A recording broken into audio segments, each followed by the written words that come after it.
Fact number 1. Friends, మనకిప్పుడు రోజుకి 24 గంటలు ఉంటున్నాయి. కానీ ఫ్యూచర్‌లో రోజుకి 25 గంటలు ఉంటాయి అని అంటున్నారు. అంటే ఒక రోజుకి ఒక గంట అనేది పెరుగుతుంది. అయితే ఇది వినడానికి కొంచెం విచిత్రంగా ఉంది కదా!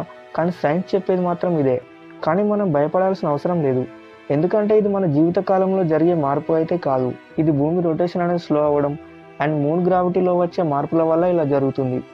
అంటే మూన్ అనేది భూమి మరియు సముద్రాల మీద టైడల్ ఫోర్స్ అనేది పెడుతుంది. సో ఆ టైడల్ బల్జెస్ మధ్య ఫ్రిక్షన్ అనేది క్రియేట్ అయ్యి భూమి స్పిన్ని బ్రేక్ చేస్తుంది. సో దీంతో భూమి పైన టైం అనేది మిల్లీ సెకండ్ ఫర్ సెంచరీ పెరుగుతుంది. అంటే దాదాపు 200 మిలియన్ ఏళ్ల తర్వాత మన భూమి మీద ఒక రోజు టైం అనేది 25 గంటలు ఉంటుంది. ఎగ్జాంపుల్ చెప్పాలంటే డైనోసార్స్ టైంలో ఒక రోజుకి కేవలం 23 గంటలు మాత్రమే ఉండేది. ఆ తర్వాత కొన్ని మిలియన్ ఇయర్స్కి, అంటే ప్రజెంట్ ఎలాగైతే 24 గంటలకు చేంజ్ అయిందో, ఫ్యూచర్లో కొన్ని మిలియన్ ఇయర్స్ తర్వాత కూడా 24 గంటల నుంచి ఒక రోజుకి 25 గంటల టైం అనేది చేంజ్ అవుతుంది.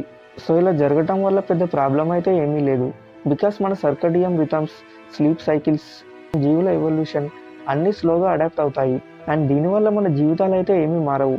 కానీ భూమి మీద జీవం, క్లైమేట్, టైడ్స్ అన్నీ భారీ స్కేల్లో చేంజ్ అవుతాయి. అండ్ చంద్రుడు కూడా మెల్లగా దూరం అవుతున్నాడు.